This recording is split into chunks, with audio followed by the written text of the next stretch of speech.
వారిదైన శైలిలో వారు మాట్లాడడం జరుగుతుంది అధ్యక్ష. శాసనసభ ఆవరణలో తెలంగాణ తల్లిని ఆవిష్కరించుకున్న సందర్భంలో కొత్త గవర్నర్ శుక్లా గారికి శుభాకాంక్షలు తెలిపేందుకైనా ప్రధాన ప్రతిపక్ష నాయకుడు వస్తారని మేము ఆశించాం. కానీ ఇంకా ప్రజలే తప్పు చేశారని అనుకుంటూ అహంకార ధోరణితో వ్యవహరిస్తున్నారు. 76 సంవత్సరాల స్వతంత్ర భారతదేశంలో ప్రభుత్వాలు మారినా ఇలా సంప్రదాయాలను ఎవరు ఉల్లంఘించలేదు. అధికారంలో ఉన్నప్పుడు అదే అహంకార ధోరణి, ప్రజలు బుద్ధి చెప్పి ప్రతిపక్షంలో కూర్చోబెట్టినా ఇప్పుడు అదే తీరుగా వ్యవహరిస్తున్నారు అధ్యక్ష.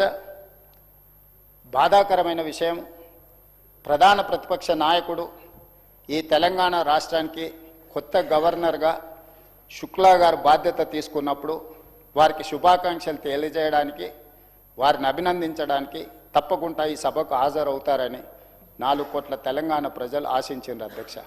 తెలంగాణ ఒక మంచి సాంప్రదాయానికి, అదేవిధంగా పెద్దలను గౌరవించుకోవడానికి తెలంగాణ ప్రజలు ఎప్పుడు కూడా ఒక బాధ్యతాయుతంగా వ్యవహరిస్తున్నారు అధ్యక్ష.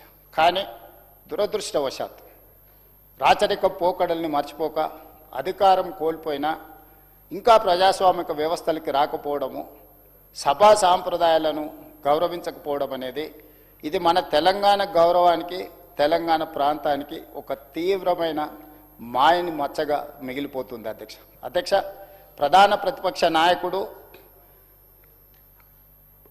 1/12/2023 నుంచి ఈనాటి వరకు 28/2/2026 వరకు 1,56,56,774 రూపాయల జీతభత్యాలు పొందడం జరిగింది అధ్యక్ష. 1,06,56,674 రూపాయల జీతభత్యాలు పొందిన ప్రధాన ప్రతిపక్ష నాయకుడు సభకు గైరాజరవ్వడము, మరి ఈరోజు ఈ సభలో మనందరం చర్చించి విధులకు హాజరు కాని వాళ్ళ నుంచి ప్రభుత్వ ఉద్యోగులు, ఎందుకంటే పబ్లిక్ సర్వెంట్ అని చెప్పి డెఫినేషన్ సుప్రీంకోర్టే ఇచ్చింది ఈ ప్రజాప్రతినిధులకు కూడా, మరి ఏమాత్రం విధులకు హాజరు కాకుండా ఈ రకంగా గైరాజరయ్యే ఎవరైనా, నేను ఏ ఒక్కరి కోసము దీని గురించి నేను ప్రస్తావించడం లేదు, దీనికి ఎక్కడో ఒక దగ్గర చర్చ జరిగి దీని మీద ఒక నిర్ణయం తీసుకుంటే బాగుంటుందన్న సూచన. ఇప్పటికైనా ప్రధాన ప్రతిపక్ష నాయకుడు కల్వకుంట్ల చంద్రశేఖరరావు గారికి నా విజ్ఞప్తి, మీరు సభకు రాండి, ఈ సభలో చర్చలో పాల్గొనండి, తద్వారా తెలంగాణకు ప్రయోజనం చేకూరుతుందని మీరు భావిస్తే ఈ సభకు వస్తారని మేము భావిస్తున్నాం. రావాల్సిందిగా తమరి ద్వారా మాజీ ముఖ్యమంత్రి గారికి నేను ఆహ్వానం పలుకుతున్నా అధ్యక్ష. ఈరోజు గవర్నర్ గారి ప్రసంగం మీద చాలా రకాలుగా చాలా చర్చలు జరిగినాయి. ఎక్కడైనా సూచనలు వస్తాయేమో, ఎక్కడైనా గవర్నర్ గారి ప్రసంగానికి అభినందనలు అందజేస్తారేమో, ప్రభుత్వానికి ఏమైనా సూచనలు సలహాలు ఇస్తారేమో అని చెప్పి నేను సుదీర్ఘంగా అందరి ప్రసంగాలను నిశితంగా గమనిస్తూ వచ్చిన అధ్యక్ష. కానీ అలాంటి వాతావరణం కానీ అలాంటి ఆలోచనలు కానీ నాకెక్కడ మర్చిపో కూడా కొంతమంది నుంచి రాలేదు. ప్రధానంగా ప్రధాన ప్రతిపక్షం నుంచి మేము ఆశించిన విధంగా వారి వ్యవహార శైలి, వారి ప్రవర్తన లేదు అధ్యక్ష. ఈరోజు నేను ఈ సభ ద్వారా గవర్నర్ గారు ఏదైతే వారి ప్రసంగం ద్వారా ఒక విజన్ను, ఒక పాలసీ డాక్యుమెంట్ను, ఒక ఫ్యూచర్ యాక్షన్ ప్లాన్ను ఈ సభ ద్వారా తెలంగాణ ప్రజలకు 4 కోట్ల తెలంగాణ ప్రయోజనం కోసం ఈరోజు వారు మనకు ఒక పాలసీ డాక్యుమెంట్ను సభ ముందుకు తీసుకురావడం జరిగింది అధ్యక్ష. ఈ పాలసీ డాక్యుమెంట్ తయారు చేసే ముందు, మంత్రివర్గం ఆమోదించే ముందు, మంత్రివర్గం ఆమోదించిన ప్రసంగానికి గవర్నర్ గారు ఆమోదం తెలిపే ముందు చర్చలు జరిగినాయి అధ్యక్ష. దీనికి ప్రధానమైన కారణము గత చరిత్రను అనుభవాలుగా మార్చుకుంటూ భవిష్యత్ ప్రణాళికలను మనం రచించుకోవాలని చెప్పి మంత్రివర్గ సహచరులు అదేవిధంగా గవర్నర్ గారితో చర్చించి ఈ ప్రసంగాన్ని పొందుపరిచిన అధ్యక్ష. ప్రతి అక్షరం వెనకాల, ప్రతి అంకె వెనకాల ఒక విశ్లేషణ, దానికి సంబంధించిన ఆధారాలను, చరిత్రను అంచనా వేసుకొని భవిష్యత్ ప్రణాళికలను మేము రచించుకోవడం జరిగింది అధ్యక్ష. ఈ సందర్భంగా నేను ప్రాతినిధ్యం వహిస్తున్న పార్టీ ఈ దేశానికి అందించిన సేవల్ని, స్వతంత్రం వచ్చిన తర్వాత ఈ దేశంలో జరిగిన పరిణామాలను కూడా ఈ సభ ద్వారా, తమరి ద్వారా 4 కోట్ల తెలంగాణ ప్రజలతో నేను పంచుకోవాలని భావిస్తున్నాను అధ్యక్ష. దేశ ప్రజలు రాచరికంలో మగ్గుతున్నప్పుడు, ఆధిపత్యం చెలాయిస్తున్నప్పుడు, మిగతా భారతదేశంలో బ్రిటిషర్స్ అయినా, తెలంగాణ హైదరాబాదు రాష్ట్రంలో నిజాం నవాబులైనా ఇక్కడ రాచరిక వ్యవస్థ నడుపుతున్నప్పుడు ప్రజాస్వామ్యం ఉండాలి, ప్రజలు ఎన్నుకున్న ప్రభుత్వం ఉండాలని కాంగ్రెస్ పార్టీ చేసిన సుదీర్ఘమైన పోరాటం ఈ దేశానికి స్వతంత్రాన్ని అందించడం జరిగింది అధ్యక్ష. ఆ సమయంలో వేలాది మంది అమరులు అవ్వడమే కాకుండా ఈ దేశానికి స్వతంత్రం తెచ్చి ముందు వరుసలో నిలబడిన మహాత్మా గాంధీ గారు, పండిత్ జవహర్లాల్ నెహ్రూ గారు లాంటి వాళ్ళు, సర్దార్ వల్లభాయ్ పటేల్ గారు లాంటి వాళ్ళు చాలామంది, కొన్ని పేర్లే నేను ఇక్కడ ప్రస్తావిస్తున్నా, వీళ్ళందరూ కూడా ఎన్నో త్యాగాలకు ఎంతో వాళ్ళు వ్యూహాత్మకంగా వ్యవహరించి ఎత్తుగడలతో తీసుకున్న నిర్ణయాల వల్ల మన దేశానికి స్వతంత్రం వచ్చింది అధ్యక్ష. స్వతంత్రం వచ్చినప్పుడు బ్రిటిషర్స్ కూడా వీళ్ళు పరిపాలించుకోలేరు, వీళ్ళకి పరిపాలన చేత కాదు, వీళ్ళకు చదువు అక్షర జ్ఞానము లేదు, అదేవిధంగా కరువు కాటకాలతో వీళ్ళు చనిపోతారు అనే ఒక ఆలోచనతోని వారు మనకు స్వతంత్రం ఇచ్చిండ్రు అధ్యక్ష. మొట్టమొదటి ప్రధానమంత్రి పండిత్ జవహర్లాల్ నెహ్రూ గారు ఈ దేశ ప్రధానమంత్రిగా బాధ్యతలు చేపట్టినప్పుడు మత కల్లోలాలు పతాక స్థాయికి చేరుకున్నాయి అధ్యక్ష. ఒక రకంగా 524 సంస్థానాలు ఎవరికి వాళ్ళు యమునా తీరే అన్నట్టుగా వ్యవహరించడం, ఎన్నో రకాల సమస్యల్ని, సంక్షోభాన్ని ఎదుర్కొనే సమయంలో ఈ భారతదేశానికి మొట్టమొదటి ప్రధానమంత్రిగా పండిత్ జవహర్లాల్ నెహ్రూ గారు బాధ్యత చేపట్టారు. వారు వారసత్వంగా ఈ దేశ ప్రధానమంత్రి కాలేదు అధ్యక్ష. దేశ స్వతంత్రం కోసం పోరాటం చేసి 10 సంవత్సరాలు జైల్లో శిక్షను అనుభవించి ఈ దేశ ప్రజల కోసం సర్వం త్యాగం చేసి వాళ్ళ తండ్రి మోతీలాల్ నెహ్రూ గారు వజ్రాల వ్యాపారం చేస్తూ వేలాది కోట్ల రూపాయలను సంపాదించిన వాటిని కూడా దేశ ప్రజలకు దారదత్తం చేసి ఈ దేశానికి తమ విలువైన ఆస్తులను, ప్రాణాలను ఈ దేశం కోసం వడ్డీ స్వతంత్రం తెచ్చిన స్వతంత్ర భారతదేశంలో ఈ దేశాన్ని నిర్మించాలా, ఈ దేశాన్ని బలంగా నిలబెట్టాలి అని చెప్పి పండిత్ జవహర్లాల్ నెహ్రూ గారు తీసుకున్న ప్రణాళికలే ఈరోజు ప్రపంచంలో ఒక బలమైన శక్తిగా భారతదేశం అవతరించింది అధ్యక్ష. మొట్టమొదటి ప్రధానమంత్రి పండిత్ జవహర్లాల్ నెహ్రూ గారు ఆనాటి ఉన్న పరిస్థితులు, 35 కోట్ల జనాభా ఆకలితో అలమటిస్తున్నారు, నిరక్షరాస్యత విలయతాండవం చేస్తుంది, మత కల్లోలాలు ఆకాశాన్ని అంటేనే. ఆ సంక్షోభాన్ని ఎదుర్కొని ఈ దేశాన్ని భవిష్యత్తులో బలంగా నిలబెట్టాలి అని అంటే ఆనాడు తీసుకున్న పాలసీలు మొట్టమొదటి ప్రాధాన్యత ఎడ్యుకేషన్ అండ్ ఇరిగేషన్. ఎడ్యుకేషన్ అక్షరాస్యతను మనం పెంచుతే, ఒక నాలెడ్జ్ హబ్గా ఈ దేశాన్ని తీర్చిదిద్దుతే రేపు ప్రపంచానికే మేధా సంపత్తిని అందించగలిగిన శక్తిగా భారతదేశం అవతరిస్తుందని చెప్పి పండిత్ జవహర్లాల్ నెహ్రూ గారు తీసుకున్న ఎడ్యుకేషన్ పాలసీలో భాగంగా అధ్యక్ష నేను కొన్ని అంశాలను నేను ప్రస్తావించదలుచుకున్నా. Kharagpur IIT, Bombay IIT, Chennai IIT, Kanpur, ఢిల్లీలలో ఐఐటీలను నెహ్రూ గారు ప్రారంభించారు అధ్యక్ష. వీటికి తోడు కలకత్తా, అహ్మదాబాద్లో ఐఐఎంలను నెలకొల్పి మేనేజ్మెంట్ విద్యకు ప్రాధాన్యతనిచ్చిండ్రు అధ్యక్ష. ఎన్నో యూనివర్సిటీలను తేవడమే కాకుండా ఖరగ్పూర్, బాంబే, చెన్నై, కాన్పూర్, ఢిల్లీ లాంటి ప్లేసులో ఐఐటీలను ప్రారంభించడం ద్వారా ఎంతోమందిని సాంకేతిక నైపుణ్యం కలిగిన మేధావులను ఈ కళాశాలల నుంచి, యూనివర్సిటీల నుంచి మనం చూడగలిగిన అధ్యక్ష ఈరోజు దేశంలో.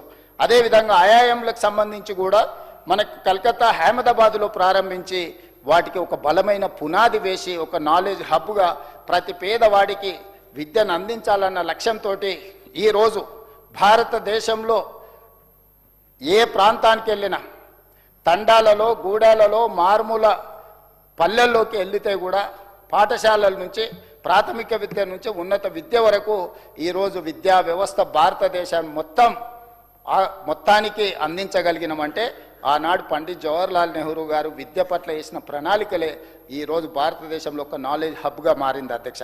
అదేవిధంగా నెహ్రూ గారు ఆనాడు ఆకలితో అలమటిస్తున్న, ఆకలితో తినడానికి తిండి లేక బురద మట్టిని తిని ఈ దేశ ప్రజలు బ్రతుకుతున్నప్పుడు ఈ దేశ ప్రజల యొక్క యావరేజ్ ఏజ్ అంటే ఒక జీవితకాలం వయసు ఆనాడు 32 సంవత్సరాలు ఉంది అధ్యక్ష.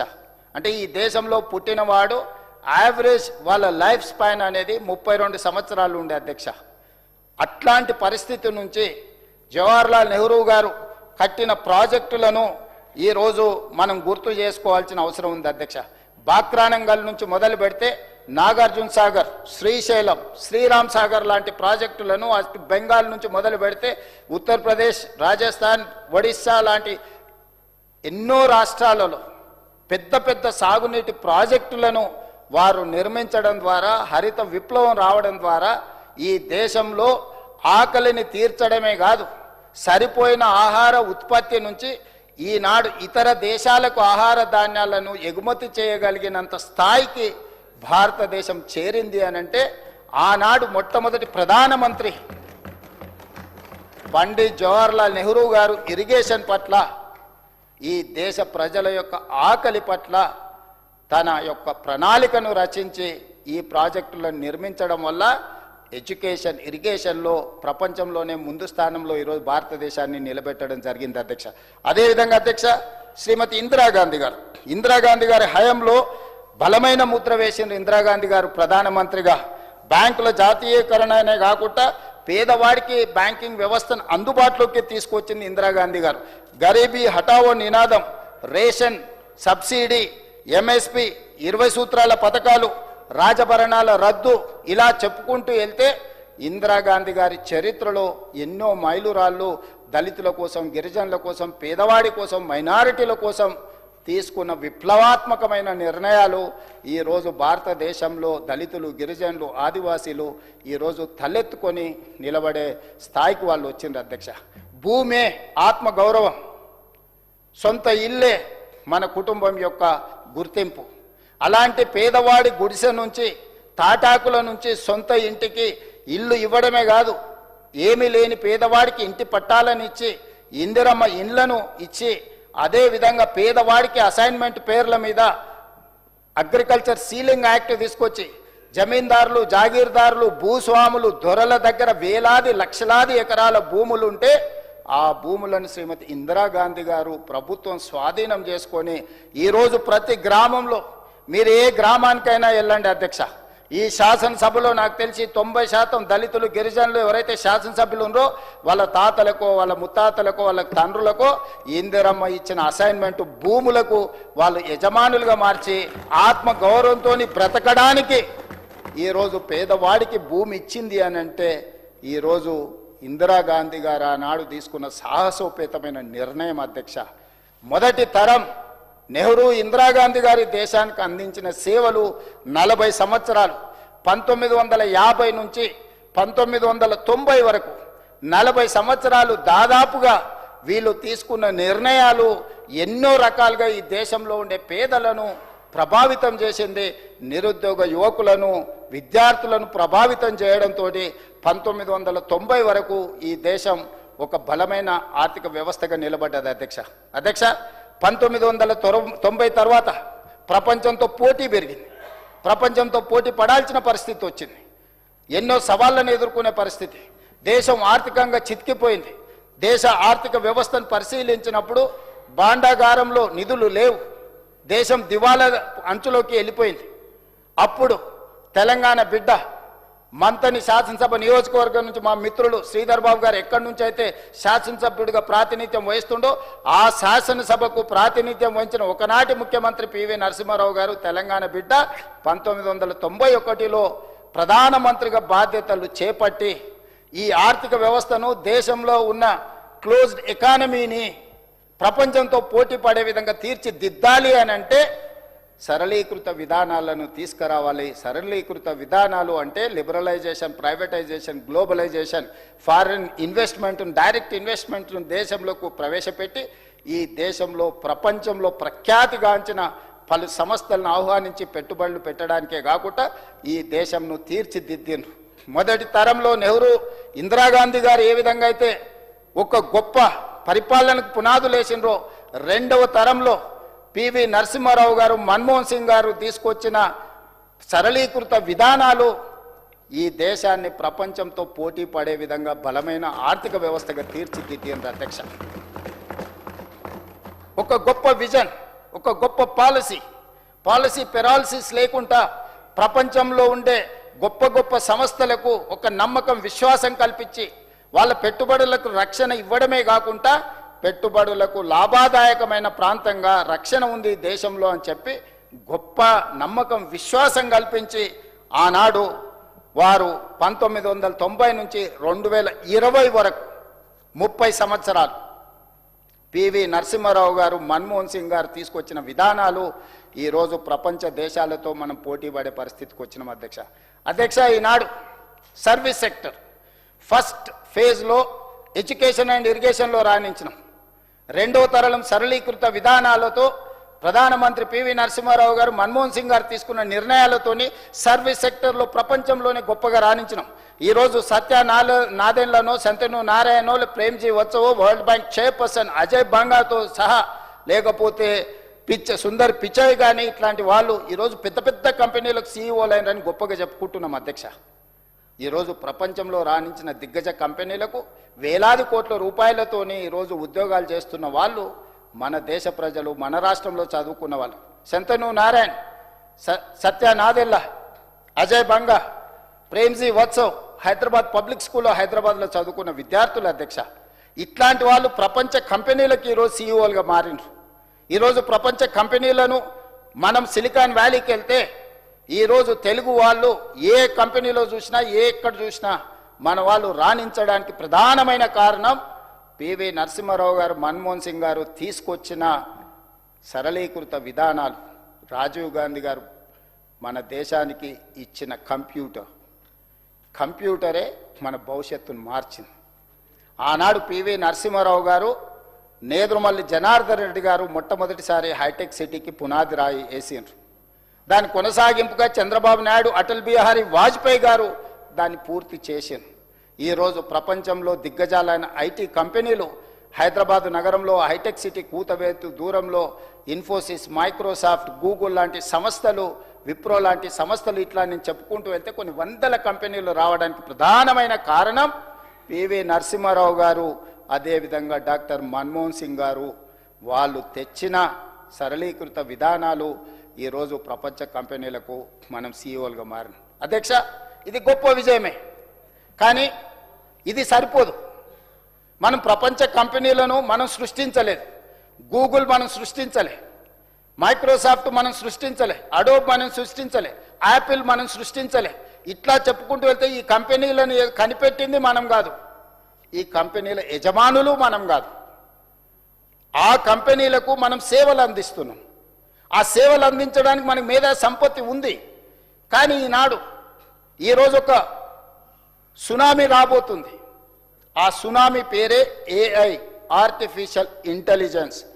ఈ ఆర్టిఫిషియల్ ఇంటెలిజెన్స్ ఏఐ ద్వారా ఈరోజు ప్రపంచంలో లక్షలాది కోట్లాది ఉద్యోగాలు పోయి ఈరోజు ప్రపంచంలో తీవ్రమైన నిరుద్యోగ సమస్య రాబోతుంది అని మనం చర్చ చేసుకుంటున్నాం అధ్యక్ష. మేధావులంతా నిన్నగాక మొన్న ఈ దేశ ప్రధానమంత్రి నరేంద్ర మోడీ గారు ఢిల్లీలో AI summit, global summit organise చేశారు. ప్రపంచ మేధావులందరూ అక్కడికి వచ్చారు. అక్కడ ప్రధానంగా జరిగిన చర్చలో తెలంగాణ రాష్ట్ర ముఖ్యమంత్రిగా నేను కూడా అక్కడికి వెళ్ళడం జరిగింది. ఈరోజు ఈ పరిస్థితుల్లో మనం ప్రణాళికలు చేసుకోవాల్సిన అవసరం ఉందా లేదా?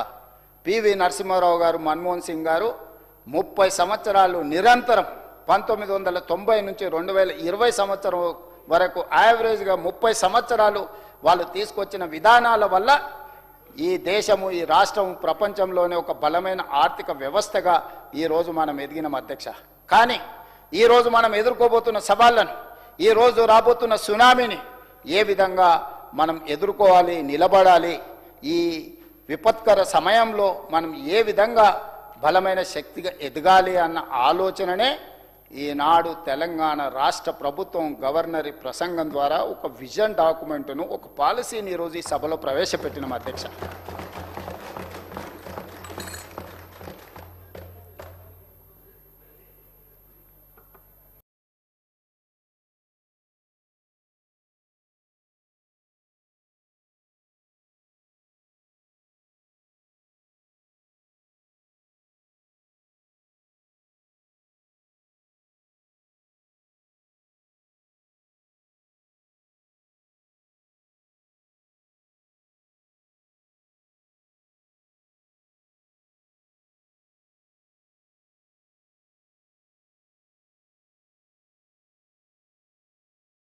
విజన్ డాక్యుమెంట్ను కనీసం చదవనైనా చదివినరా, చూడనైనా చూసినరా? వీళ్ళ చదివినా చూసినా అవగాహన చేసుకు